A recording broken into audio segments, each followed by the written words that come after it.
আপনি দুস্থ মানুষদের বেড়াতে যাওয়ার ব্যবস্থা করেন? হ্যাঁ, এই ভাবনাটা কেন? আমি তো আগেই বললাম যে আমি ভ্রমণ প্রিয় মানুষ।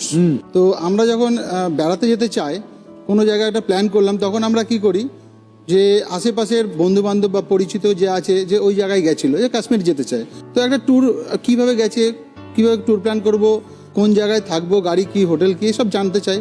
তো তাতে কিন্তু সম্পূর্ণ তথ্য পাচ্ছি না আমরা। তো আমি ঠিক করলাম যে এখন তো সোশ্যাল মিডিয়া বলতে গেলে ফেসবুক খুব একটা অ্যাক্টিভ মিডিয়া, যদি গ্রুপ তৈরি করা যায় এমন যে যেখানে শুধুমাত্র এই যারা ভ্রমণ পিপাসু মানুষ আছেন তারা এক জায়গায় হলেন, একটা মঞ্চ তৈরি হলে সেখানে সবাই সবাইকে হেল্প করবে নানা রকম ইনফরমেশন দিয়ে।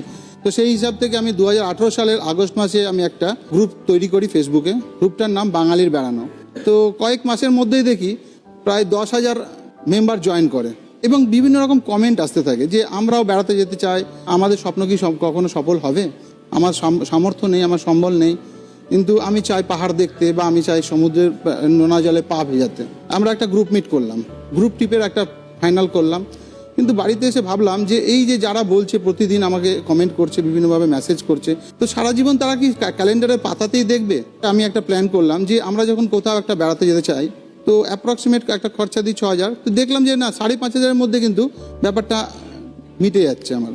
সেই টাকা দিয়ে আমরা দুজনকে আমরা বেড়াতে নিয়ে যেতে পারি।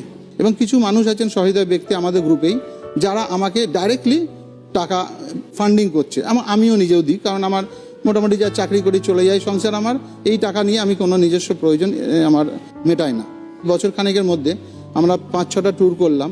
সুন্দরবন দিয়ে আমাদের শুরু, তারপরে আমরা সান্দাকপুর করেছি, হিমাচল প্রদেশের কল্পা কিন্নার করলাম। পুজোর সময় আমরা 200 মানুষকে আমরা পূজা পরিক্রমা, বনেদি বাড়ির পুজো, অনেকেই আছেন যারা কোনোদিন হয়তো ঠাকুরের মুখটাও দেখতে পাই না, বহু দিন হয়ে গেছে, তাদেরকে আমরা এই 200 জনের মধ্যে থেকে 20 জনকে আমরা নিয়ে গেছিলাম। গিয়ে প্রত্যেকটা জেলাতে আমরা যেসব জায়গায় গেছি, বর্ধমান, হুগলি, কিছু কিছু জায়গায়, সব জায়গায় নিয়ে গেছি পুরো সম্পূর্ণ বিনা খরচে। এবং আমাদের সব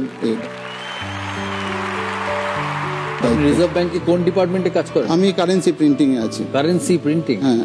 মানে চোখের সামনে দেখেন টাকা তৈরি আমার হচ্ছে? সারাদিনে ওই টাকা নিয়ে কাজ। কতশো কোটি টাকা ছাপা হয় মাসে? 500 কোটি টাকার কাছাকাছি। মাসে? মাসে না, পার ডে। Per day? হ্যাঁ, তাই বলুন। এরকম 4টে প্রেস আছে আমাদের ভারতবর্ষে।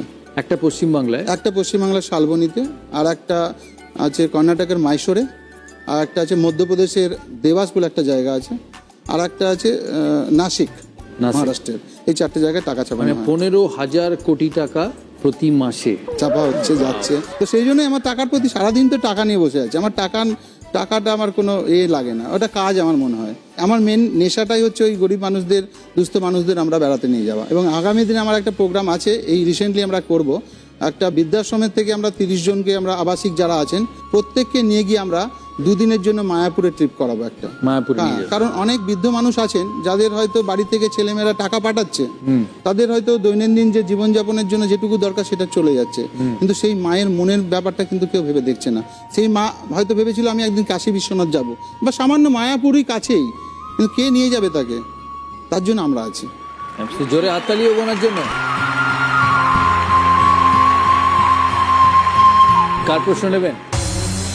আমি চাইছি ফটোগ্রাফার। কোন প্রশ্ন করুন। একটা ছবি দেখানোর কথা বলুন। এটা একটা বিখ্যাত ছবি, আমেরিকান ফটোগ্রাফার চার্লস ও রিয়ারের তোলা। তো আমার প্রশ্ন হলো, ছবিটার নাম কি? অপশন দিই? অপশন দিন। 4 নম্বর। 4 পয়েন্টের 4 অপশন, পয়েন্ট। মানে 3টে option. The horizon, great landscape, bliss. First option the horizon. The horizon, full and final? Okay, কেউ চ্যালেঞ্জ করবে? ব্লিস।